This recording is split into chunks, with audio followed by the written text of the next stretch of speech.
Longe da multidão inquieta da cidade grande, em meio a colinas verdejantes e plácidos vales do campo, está a aventura. Aqui, nesta mata virgem, implacavelmente à caça de sua presa, encontra-se o valente, engenhoso naturalista, o ornitólogo. Sou um ornitólogo, observo os pássaros. Bate-Bico Podcast. Ornitologia é excitante.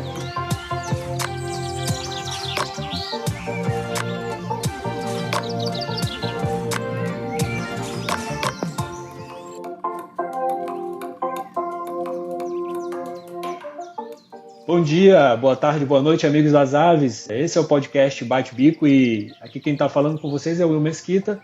Sou apenas um projeto de biólogo que não deu certo ainda e nas horas vagas eu crio besouros e gravo podcasts. Eu não estou sozinho, nós temos companhias. Priscila, fala aí.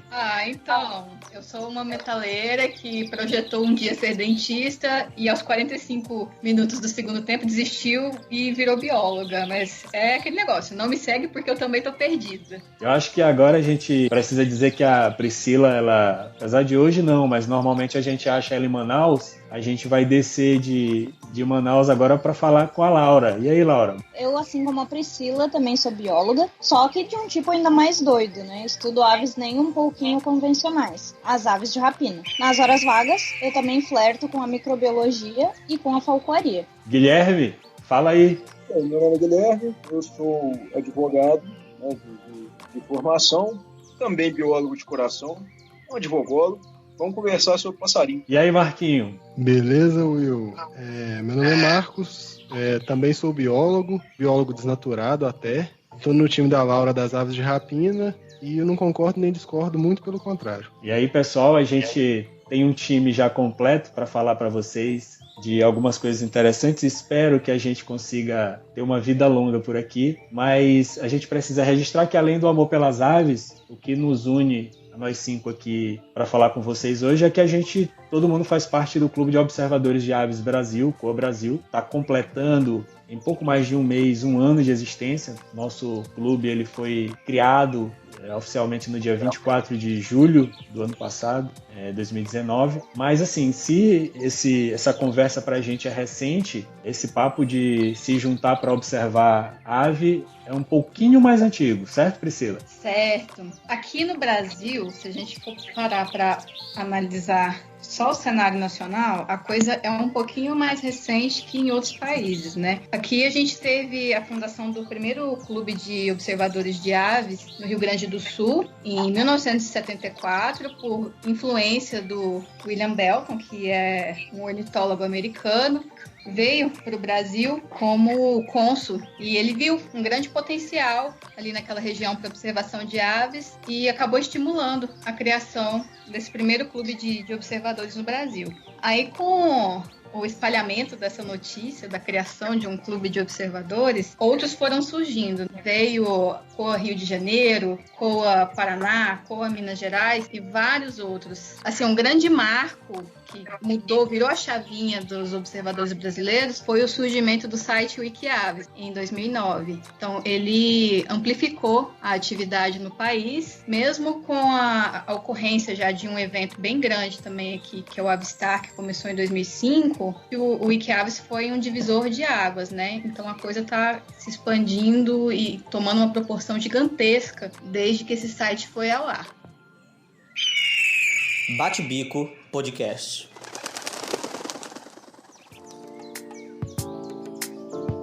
O que é importante salientar é que, muito embora os clubes de observadores de aves tenham surgido tardiamente no Brasil, a gente tem, como a Priscila falou, um histórico muito mais antigo internacionalmente falando, com a criação das sociedades de ornitologia. Essas sociedades, elas remontam a meados do século XVIII. Nesse período, as pessoas tinham uma relação muito forte forte baseada na superstição. Então as aves ainda eram muito relacionadas a fenômenos dos mais variados tipos. Em 1789 foi publicada a primeira obra com referências à observação de aves, porém somente no século XX é que a observação de aves deixou de ter esse caráter supersticioso e místico para se tornar uma relação mais contemplativa que ligou a observação de aves à conservação da natureza. Cara, eu fico muito impressionado quando eu ouço vocês falando assim dos primórdios da questão da observação de aves e de se juntar, né, para observar. Eu fico pensando o que levou assim as pessoas a se juntarem assim para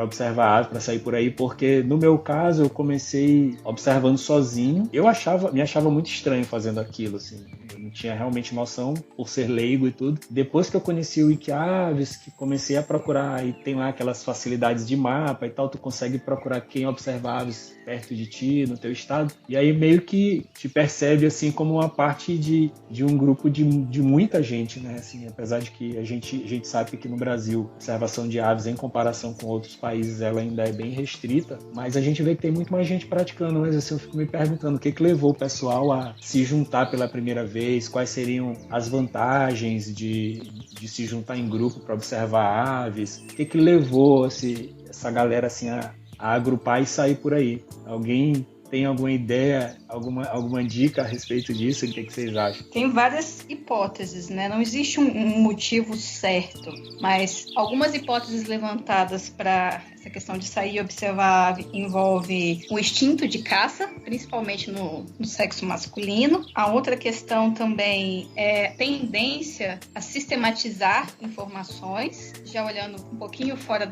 desse campo da observação de aves, já penso até na questão da felicidade, né? Tem algumas correntes filosóficas que dizem que a gente só é feliz em comunidade, fazendo parte de uma comunidade e se sentindo parte dela, né? Então, para mim até é meio óbvio se juntar para observar uma coisa que você gosta, né? Parece que é aquela vontade que a gente tem de, quando a gente faz uma coisa que a gente gosta muito, de achar outra pessoa que faz aquilo, alguma coisa parecida pra gente comentar, né? Com certeza. Além disso, movimentos migratórios também chamam e sempre chamaram muito a atenção das pessoas. Então, grandes quantidades de aves migrando, se deslocando de um lugar para outro, sempre chamaram a atenção. Eu penso que talvez esses grandes grupos, né, esses grandes grupos de aves migrando em deslocamento podem ter motivado as pessoas a iniciar uma observação, por que não? Uma quantidade absurda de ave, uma nuvem que escurecia o céu de pombo passageiro atravessando um lugar, vai chamar mesmo muito a atenção de quem estiver por ali, né, para tentar entender o que está acontecendo. Então, realmente faz todo sentido. Bate-Bico Podcast. Voltando um pouco no que a Priscila disse, eu penso muito nessa questão do senso de pertencimento também. Sim, eu tomo por base a minha trajetória, né? Eu sou da geração Wikiaves também, né? Quando eu comecei a observar aves, eu não conhecia ninguém. Para mim era eu não conhecia a observação de aves, eu comecei um pouco que aleatoriamente, mas eu começava a achar as coisas e não tinha com quem compartilhar, não tinha com quem tirar dúvidas, não tinha com quem pegar dicas, e isso me motivou a buscar alguém que já praticasse para poder me ajudar a preencher esses gaps. Eu, de vez em quando, passo por uma situação curiosa que intensificou-se depois que a gente começou a fazer parte do Coa Brasil por causa da identidade visual, né? O pessoal criou a identidade visual e aí a gente mandou fazer alguns adesivos, e aí camiseta, tudo. E aí eu tenho um adesivo de um tamanho, assim, bem discreto no carro. Ninguém vai só rir de mim porque eu fiz do tamanho errado, mas eu aproveitei e coloquei, assim, de uma maneira bem discreta, ocupando o porta-mala quase todo, e as pessoas me perguntam muito o que significa Coa, e aí eu vou lá todo alegre, né, explicar, Clube de Observação de Aves. E quando eu falo Clube de Observação de Aves, geralmente eu noto que na cabeça da pessoa a dúvida aumentou, porque a pessoa geralmente tá cagando pra observação de aves, infelizmente, né, muito menos porque que alguém montaria um clube para observar aves, né. No final das contas, a gente precisa falar um pouquinho de definições e eu acho que principalmente falar da importância dos clubes de observação de aves atualmente, né? A gente já falou do componente histórico, a gente já falou de alguns motivos para as pessoas se juntarem para observar aves, mas assim, nos dias de hoje, qual seria a importância dos clubes de observação do ponto de vista do que eles trazem de retorno social? Vocês têm alguma ideia, gente, a respeito disso? Laura, o que tu acha? Os clubes de observadores de aves, eles também são muito importantes para a pesquisa científica, pasmem. Eles são uma oportunidade que a gente tem de coleta de dados fora da academia. A isso, a gente dá o nome de ciência cidadã, que é quando pessoas que não trabalham como cientistas, que possuem outra profissão, contribuem de alguma forma para o incremento de conhecimento biológico e, quiçá, ecológico acerca de alguma espécie ou de algumas espécies, né? Isso acontece muito com a ornitologia, a ciência que estuda as aves, justamente em virtude de plataformas já aqui mencionadas, como por exemplo o Wikiaves, que conta com grupamentos de fotos, de áudios, de informações biológicas sobre as espécies de aves do Brasil. Através dessas contribuições feitas por pessoas que não necessariamente são biólogos ou ornitólogos, nós podemos gerar dados e estudar essas espécies, saber mais acerca da biologia básica delas. Bom, acho que a Laura ela completou muito bem, acrescentando em cima do que Marcos e Priscila falaram aí sobre a questão de se agrupar, de pertencimento e tudo mais, mas eu até lembrei aqui de algumas coisas do ponto de vista prático que me fizeram assim procurar uma galera aqui para sair as primeiras vezes para passarinhar em grupos de 2, 3 pessoas, que é também a questão da segurança, né? Assim, principalmente quem observa aves em áreas urbanas, a gente sabe que tem que tomar cuidado com algumas situações em que não é tão confortável sair sozinho. Então acho que também reforçou aquele lance de se agrupar, pelo menos nesses últimos anos aqui no Brasil, a questão da segurança, né? E isso me lembra outra coisa muito importante também nesse período pandêmico que estamos vivendo, né? Infelizmente, a pandemia de coronavírus nos tirou das nossas passarinhadas ou das nossas trilhas, dos nossos passeios para a observação de aves. É muito importante salientar que nesse período pandêmico, nós ainda podemos utilizar dados para saber um pouquinho mais acerca da biologia dessas espécies, né? Das espécies que estão sendo avistadas, por exemplo, em quintais. Existem projetos que filmam comedouros, existem projetos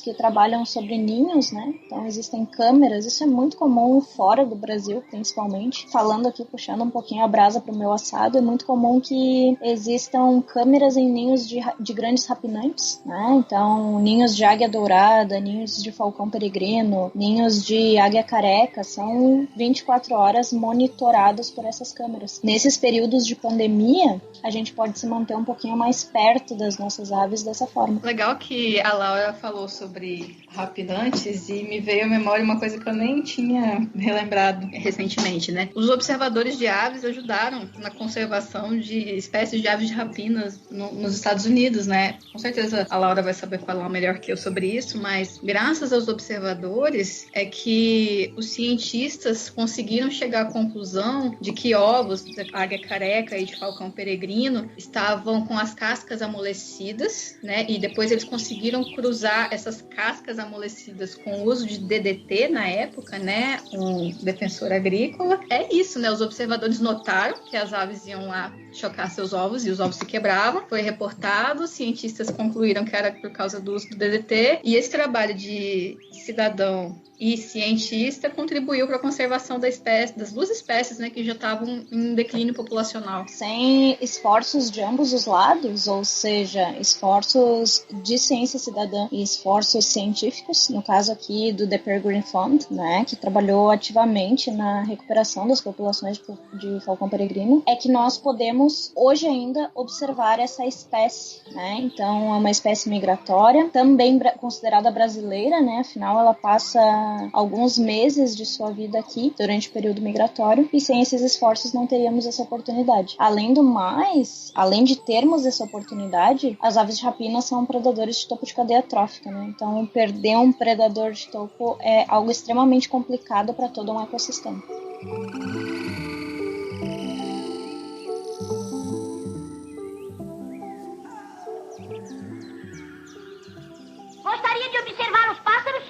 Oh, sim, claro. Ornitologia é emocionante.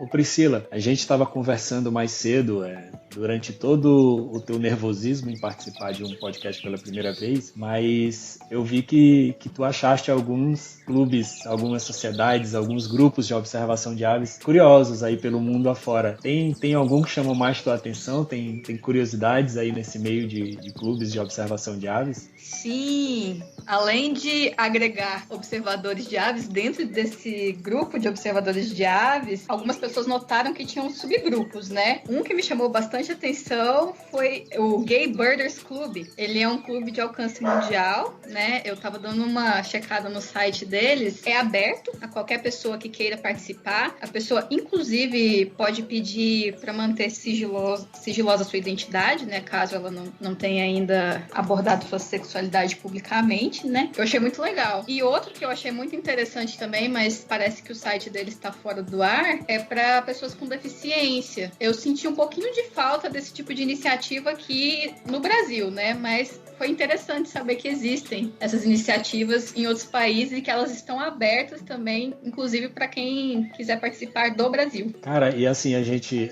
conversando mais cedo sobre isso e comentando como era legal, assim, o nível em que a observação de aves está hoje em outros locais do mundo e, assim, a estrada que a gente ainda tem para percorrer aqui no Brasil, né? A gente aqui no Brasil conhece várias iniciativas, existem clubes de observação de aves com alcance mais local ou até alguns regionais e algumas iniciativas que não foram batizadas como clubes de observação de aves, mas que na prática funcionam como clubes de observação de aves, mas no fim das contas, por tudo que já foi falado aí, a gente percebe que fazer parte de um COA é daquelas coisas que dá muito orgulho, assim. A gente traz muito retorno social, né? Além do prazer pessoal, a gente traz retorno social, a gente gera receita através das saídas para passarinhar, o pessoal se junta, movimenta comércio, movimenta a parte de mercado, comércio de utensílios fotográficos e tudo, movimentação em eventos nacionais como o Avistar e tudo, mas no fim das contas a gente tem um especialista aqui que é observador de aves, mas que é advogado, como ele já se apresentou, e assim, a gente sabe que algumas pessoas que irão escutar esse programa e podem ficar com a dúvida de como é que se cria um COA, se existe algum aspecto legal a se tomar cuidado. Guilherme, o que tu falas aí pra gente em relação a isso? Como é que a pessoa faz para criar um COA? O que ela precisa se preocupar? Não é necessário ter nenhum tipo de formalização jurídica, né? Basta que hajam pessoas com o mesmo interesse em comum, já pode fundar um COA. O que é muito importante? Ter um regimento interno, são regras, né? Um pequeno código de conduta que essas pessoas vão seguir, para que haja ali um bom convívio entre os participantes do COA. Em relação às aves, né? Existem alguns comportamentos que devem ser evitados. O uso de playback exagerado, por exemplo. Mas, se futuramente as pessoas quiserem formalizar o COA, é perfeitamente possível transformar em associação, né?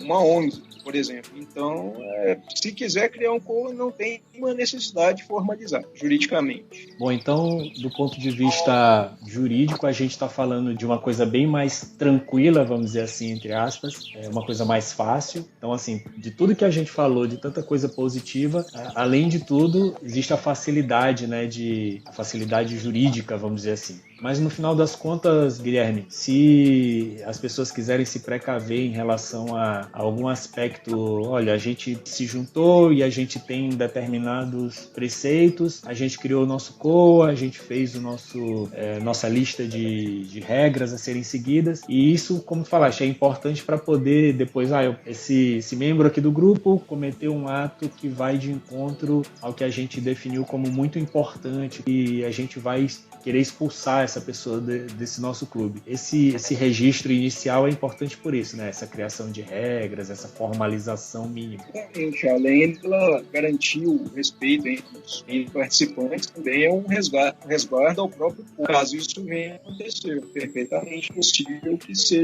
que haja expulsão do membro que não respeitar aquelas regras. Afinal de contas, se ele aceitou ter aquelas regras, ele aceitou, tem que respeitar. Uma vez que ele não respeite, é perfeitamente passível de expulsão. Direitos e deveres, como sempre, né? Bate-Bico Podcast.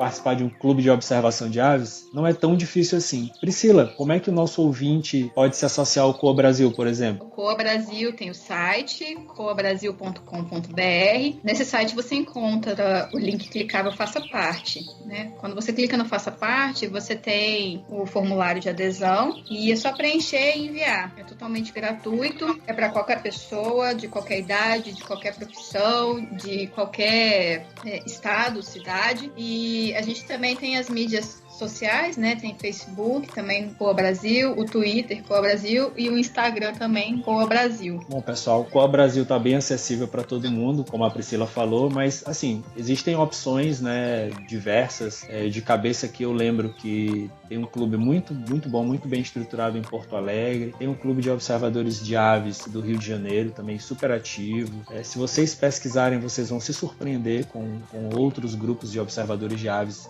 locais que vocês podem fazer parte, tá? A gente não precisa prolongar tanto essa conversa, a gente vai ter mais conversas do podcast Bate-Bico pela frente. A gente já está pensando aqui o que a gente vai trazer para vocês nos próximos episódios e eu tenho certeza que vocês ficaram curiosos para saber aonde encontrar os nossos convidados nas redes sociais. Então, Laura, quem quiser conversar contigo sobre aves de rapina, vai te encontrar onde? Quem quiser conversar um pouquinho mais sobre aves em geral e também sobre aves de rapina, principalmente, pode me encontrar no Instagram, @wfalcoambiental, e também em outras redes sociais, como por exemplo o Facebook, através do meu nome. Digitando Laura Aponte, vocês já conseguem me encontrar. Marcos, eu sei que a tua rede social favorita atualmente é o Twitter, mas fala aí o perfil do Twitter e mais alguma coisa, se o pessoal quiser te encontrar, como é que faz? No Twitter, Marcos R. Pérez. Falo um pouco sobre bichos, sobre biologia, falo sobre política, falo bobagens. Então é uma loucura lá, mas quem quiser pode seguir. Marcos R. Pérez. Instagram, Marquim, K-I-N no final, R. Pérez. E Facebook, Marquim.Pérez. Ô Guilherme, você tá aí? Fala pra gente como é que o pessoal faz pra te encontrar nas redes sociais. Pode ser no Instagram. No Instagram eu posto as minhas fotos, né? Os favoritos. É o GuiBrand07. E também no Facebook. O Guilherme Brandão. Mas se achar a fotinho lá, sou eu. A Priscila a gente vai pular porque ela falou no começo que não era pra ninguém seguir ela. Eu tô brincando, Priscila. Fala aí, como é que o pessoal faz pra te encontrar nas redes sociais? Eu já tava me sentindo excluída numa conversa sobre inclusão, mas tudo bem. Meu Facebook é /Diniz com Z, Priscila, com SC e 2 L's. E meu Instagram é o @PriDinix, um X no final, ao invés de Z. E o Twitter eu nem vou passar porque eu não uso, e quando eu uso é só pra falar bobagem. Nos próximos episódios vocês terão o perfil do Twitter da Priscila divulgado aqui em primeira mão. Aguardem os próximos episódios. Aqui é o Will Mesquita, vocês me encontram no Twitter em @jwillmesquita e no Instagram em @willmesquita80. Esse foi o podcast Bate-Bico. Espero encontrar com vocês aqui nos próximos episódios.